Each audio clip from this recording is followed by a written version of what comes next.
especially a lot of stuff I read.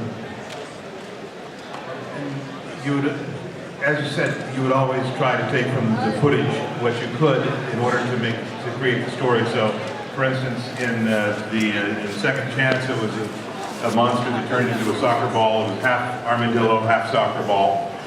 So it was going to be a soccer episode. In one, there was a cactus monster running around.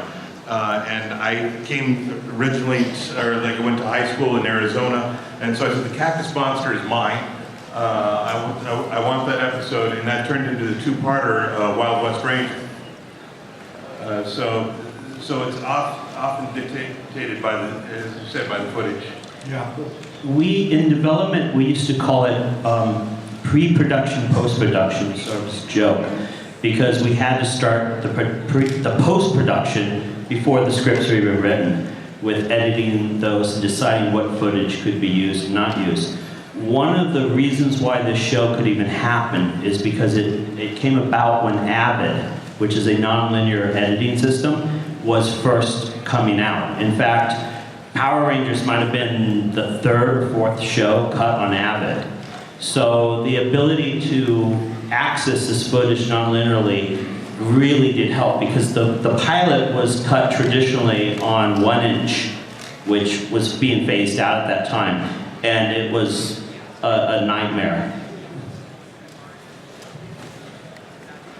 All right, cool, next. My name is Pierre. So I have a question for the directors. For my question is that there are various countries that are using tokusatsu shows, such as like Legend Heroes or Sataria Bima. I was wondering, do you plan to make any anime adaptation, American adaptations for those shows? Lean into the microphone a little bit more, just so we can Yeah. Can you hear me now? Yeah. Okay. So my question again is that in various countries they made some other tokusatsu shows like Bima and Legend Hero. I was wondering, do you plan to make any American adaptations to those shows? As far as I know, they're not doing that. I'm not really involved with the show anymore, so I'm not sure if there's plans for it, but they never did, because the whole point of this show is keeping it a live action thing. I mean, some of them like live actions. They did that, so. You mean that you're talking about making an anime thing out of it? I mean live action. I mean those live actions. I can say one thing about that, and that the footage of Power Rangers wasn't the first footage that Heinz Saban bought. He actually bought VR Troopers, the footage that was used for VR Troopers, before Power Rangers. And that was what originally gave him the idea, and they bought it. So other people, in fact, at the time, remember Deke also went out and bought another show and started producing it. So Haim was the visionary that started this trend, but other people have followed. Yeah, but they were just dubbing it, and Hyman made something else out of it. It wasn't that one for Beer Troopers, it was something else that maybe even did a Masked Rider thing to use. That first pilot with the, well, that wasn't even the first, it was actually done two before that in like the 80s. They were really pieces of work. Yeah. Power Rangers was like the third or fourth pilot that he tried to sell. Yeah, it's the third one. And Power Rangers only exists because of X-Men, the animated series, or at least the timing of it. That's right. Yeah, because Haim had this hit on his hand, but it was actually quite expensive. And he basically did a bluff. He told the network that he didn't want to do X-Men anymore. There wasn't making enough money off of X-Men. And so he used that as leverage to get them to take on Power Rangers.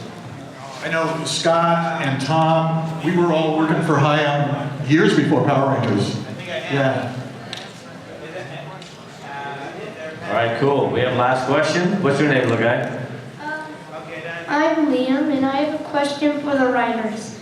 How long did it take to write all the lyrics and stuff? I'm sorry, how long to write an episode? To write an episode? How long to write like all the lyrics? Lyrics?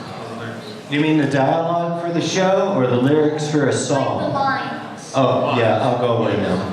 Well, you write the lines and the action all at the same time, generally speaking. It usually took a couple of days to get a pitch together. Then you would give it to someone. They would decide whether or not what storyline you're going to go with, what concept, what the idea for the show would be. Then you would write an outline, and then you would write, then once that's approved, then you would write a draft, a first draft of a script. Then that's approved.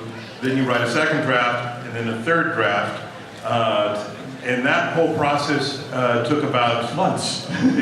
It can take months. Yeah. Sometimes it does. Sometimes it wouldn't. That first year, it was usually taking us about 2 to 3 weeks to go through it. But in many other times, it was, yeah. And I remember in one instance, we had to churn out a script that got dropped. We had to write one in a week. Yeah, I've had to write a script in a day. That was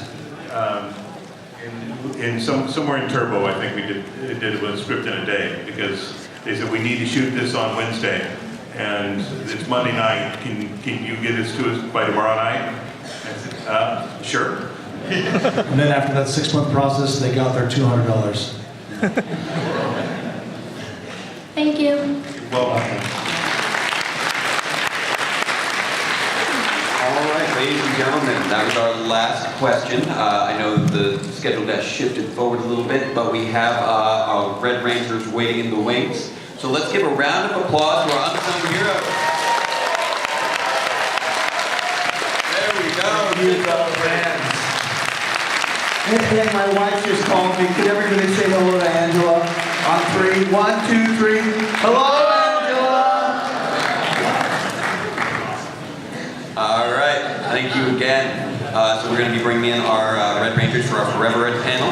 That is coming up next. Thank you very much.